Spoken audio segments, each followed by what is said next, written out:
इयत्ता चौथी विषय परिसर अभ्यास भाग 1 यामध्ये आज आपण 15वा पाठ माझा जिल्हा माझे राज्य हा बघणार आहोत। विद्यार्थी मित्रांनो, पुस्तकात चित्रामध्ये त्यांनी एक झाड दाखवलं आहे आणि त्या झाडाचं निरीक्षण काही मुद्द्यांच्या आधारे करायला सांगितले। तर कोणकोणते ते मुद्दे आहेत आपण बघूया। झाडाचे वेगवेगळे भाग कोणते? तर पाने, फुले, फळे, फांद्या, खोड आणि मुळे हे झाडाचे वेगवेगळे भाग असतात। यातील कोणकोणत्या गोष्टी झाडाला बहुतांश वेळा दिसतात? तर यातील पाने, फांद्या, खोड, मुळे या गोष्टी झाडाला बहुतांश वेळा दिसतात। झाडाचा सर्वात लहान भाग कोणता व तो कशाशी जोडला आहे? पाने हा झाडाचा सर्वात लहान भाग आहे आणि पाने फांद्यांना जोडलेली असतात। झाडाच्या खोडाला मोठ्या फांद्या किती आहेत? तर 5 ते 6 झाडाच्या खोडाला मोठ्या फांद्या आहेत। आता झाड तयार होण्यासाठी पाने, लहान फांद्या, मोठ्या फांद्या, खोड इत्यादी अनेक घटकांची आवश्यकता असते। तसेच आपले राज्य सुद्धा असेच लहान लहान वस्त्या, गावे, तालुके व जिल्ह्याचे मिळून झालेले असते। माणूस शेती करायला लागला, त्याची शेती पाण्याजवळ असे, तो शेताजवळ वस्ती करून राहू लागला। अशा प्रकारे वाड्या वस्त्या तयार झाल्या। या वाड्या वस्त्यांची पुढे गावे झाली व गावांची वाढ होऊन शहरे निर्माण झाली। अनेक शहरांचे मिळून तालुका तयार झाला आणि अनेक तालुक्यांचा मिळून जिल्हा तयार झाला आणि शेवटी अनेक जिल्ह्यांचे मिळून आपले राज्य तयार झाले। मग आता हेच त्यांनी खाली एक छोट्याशा चित्राद्वारे आपल्याला समजावून सांगितलेले आहे। बघा, चित्रामध्ये वैरागड गाव दिसत आहे आणि गाव, तालुका आणि जिल्हा त्यांनी वेगवेगळ्या रंगांनी आपल्याला रंगवायला लावलाय। वैरागड गाव कोणत्या तालुक्यात आहे? तर आरमोरी तालुक्यात आहे आणि हा आरमोरी तालुका गडचिरोली जिल्ह्यात आहे आणि खाली राज्याच्या नकाशात त्यांनी हा गडचिरोली जिल्हा दाखवलाय। खाली नकाशा आपले महाराष्ट्र राज्य हा आहे आणि या नकाशामध्ये गडचिरोली जिल्ह्यासारखेच असे अनेक जिल्हे आहेत, म्हणजेच अनेक जिल्हे मिळून इथे राज्य तयार झालेले आहे। पुढील पानावर महाराष्ट्र राज्याचा प्राकृतिक नकाशा दाखवलेला आहे आणि या नकाशाचे काळजीपूर्वक निरीक्षण करून विचारलेल्या प्रश्नांची उत्तरे वहीत नोंदवायची आहेत। नकाशामध्ये सूची असती आणि सूचीमध्ये त्यांनी नदी, घाट, शिखर, जिल्हा मुख्यालय, धरण हे वेगवेगळ्या चिन्हांद्वारे दाखवले आहे। यावरून आपल्याला या नकाशामध्ये नदी, घाट, शिखर, जिल्हा मुख्यालय, धरण हे कोठे व किती आहेत हे समजते। आता प्रश्न बघूया। आपल्या राज्यात उत्तर दक्षिण पसरलेल्या पर्वताचे नाव काय? आपल्या राज्यात उत्तर दक्षिण पसरलेल्या पर्वताचे नाव सह्याद्री आहे। या पर्वताच्या पश्चिमेकडील जमिनीच्या भागास काय नाव दिले आहे? या पर्वताच्या पश्चिमेकडील भागास कोकण असे नाव दिले आहे। हा भाग कोणत्या समुद्राशी जोडलेला आहे? हा भाग अरबी समुद्राशी जोडलेला आहे। सह्याद्री पर्वताच्या पूर्वेकडील भागाला काय म्हणतात? तर सह्याद्रीकडील पर्वताच्या पूर्वेकडील भागाला महाराष्ट्र पठार असे म्हणतात। आपल्या राज्यात उत्तरेला असलेल्या पर्वताचे नाव काय? आपल्या राज्यात उत्तरेकडे जो पर्वत आहे त्या पर्वताचे नाव आहे सातपुडा पर्वत। आपल्या राज्यातील पूर्वेकडून पश्चिमेकडे वाहणारी नदी कोणती? तर त्या नदीचे नाव आहे तापी नदी। वायव्येकडून आग्नेय दिशेकडे वाहणाऱ्या कोणत्याही 2 नद्यांची नावे लिहा। गोदावरी आणि भीमा। सह्याद्री पर्वतातून उगम पावून अरबी समुद्राला मिळणाऱ्या कोणत्याही 2 नद्यांची नावे लिहा। तर सह्याद्री पर्वतातून उगम पावून अरबी समुद्राला मिळणाऱ्या नद्या म्हणजे सावित्री आणि वाशिष्ठी। सह्याद्री पर्वतातून निघालेल्या व पूर्वेकडे पसरलेल्या डोंगर रांगा शोधा, त्यांची नावे लिहा. महादेव, हरिश्चंद्र आणि बालाघाट डोंगर. नकाशातील कोणत्याही 3 धरणांची नावे लिहा. 3 धरणे जायकवाडी, येलदरी, विष्णुपुरी. आणि अजूनही सांगायची झाली तर उजनी धरण, भंडारदरा धरण, काटेपूर्णा धरण इत्यादी आहेत. ही धरणे कोणकोणत्या नद्यांवर आहेत? तर ही धरणे गोदावरी, पूर्णा, भीमा, काटेपूर्णा इत्यादी नद्यांवर आहेत. सह्याद्री पर्वतातील घाटांची नावे लिहा. तर सह्याद्री पर्वतामध्ये बोरघाट, थळघाट, ताम्हिणी घाट, फोंडा घाट आणि आंबोली घाट आहेत. माहीत आहे का तुम्हाला, मुंबई ही महाराष्ट्र राज्याची राजधानी आहे, तर नागपूर ही उपराजधानी आहे. प्राकृतिक रचनेवरून महाराष्ट्राचे 3 प्रमुख विभाग पडतात: किनारपट्टीचा प्रदेश, पर्वतीय प्रदेश व पठारी प्रदेश. गोदावरी ही महाराष्ट्रातील सर्वात लांब नदी आहे. महाराष्ट्राच्या उत्तर भागात सातपुडा पर्वतरांग आहे.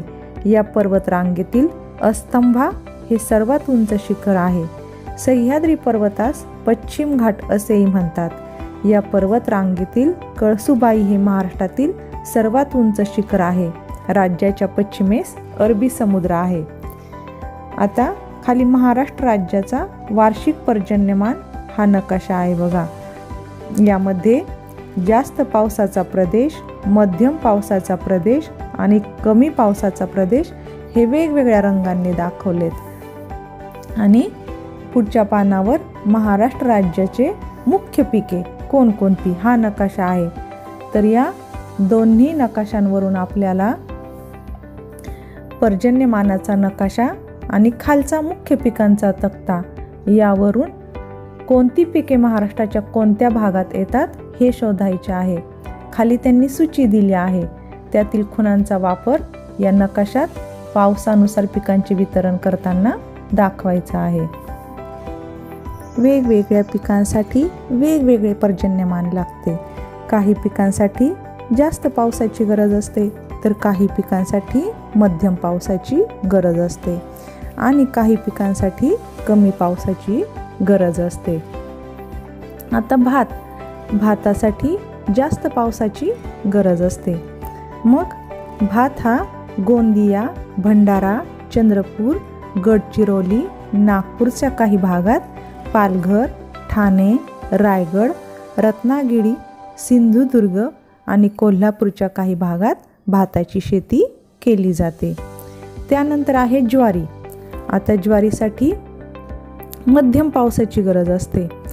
तर ज्वारी, तूर आणि सोयाबीन. आता हे पिके कुठे येतात? तर नंदुरबार, नाशिक, साताऱ्याच्या काही भागात, कोल्हापूरच्या काही भागात, जळगाव, औरंगाबाद, जालना, बुलढाणा, बीड, उस्मानाबाद, अकोला, वाशिम, हिंगोली, परभणी, नांदेड, लातूर, अमरावती, वर्धा आणि यवतमाळ या ठिकाणी मध्यम स्वरूपाचा पाऊस असतो. म्हणून या ठिकाणी ज्वारी, तूर, सोयाबीन ही पिके घेतली जातात. आता कमी पावसाच्या प्रदेशामध्ये ज्वारी, बाजरी, मटकी ही पिके घेतली जातात. मग आता ह्या कमी पावसाचे प्रदेश कोणते? तर धुळे, अहमदनगर, पुणे, सातारा आणि सोलापूरच्या काही भागात आणि सांगली. अशा प्रकारे तक्त्यात दिल्याप्रमाणे सूचीतील खुणांचा वापर करून या नकाशात पावसानुसार पिकांचे वितरण आपल्याला दाखवता येईल. शेतातील पिकांचे उत्पादन हे हवामान, मृदा म्हणजे जमीन व पाण्याच्या उपलब्धतेवर अवलंबून असते. महाराष्ट्रात वेगवेगळ्या प्रदेशात कमी जास्त पाऊस पडतो, त्यामुळे पिकांच्या बाबतीत विविधता आढळते. शेती हा महाराष्ट्रातील प्रमुख व्यवसाय आहे. राज्यातील बहुतांश शेती पावसाच्या पाण्यावर अवलंबून आहे. ती जिरायती शेती आहे. काही ठिकाणी जलसिंचनाद्वारे पाणी पुरवठा करून शेती केली जाते, ती बागायती शेती होय. पावसाळ्यात होणारा शेतीचा हंगाम हा खरीप हंगाम असतो आणि हिवाळ्यात होणारा शेतीचा हंगाम हा रब्बी हंगाम असतो. आता पुढील पानावरील नकाशा पहा. महाराष्ट्र राज्यातील प्रमुख फळे व व्यापारी पिके हा नकाशा आहे आणि या नकाशामधील सूचीमध्ये फळांसाठी आणि पिकांसाठी काही खुणा वापरलेल्या आहेत. त्या खुणा नकाशामध्ये शोधायच्या आहे आणि खाली दिलेल्या प्रश्नांची उत्तरे शोधून सांगितल्याप्रमाणे आपल्याला कृती करायची आहे. आंबा, चिक्कू, केळी, संत्री, काजू, द्राक्ष, नारळ, सुपारी ही फळे आहेत आणि व्यापारी पिकामध्ये ऊस, कापूस, हळद, भाजीपाला आणि कांदा आहे.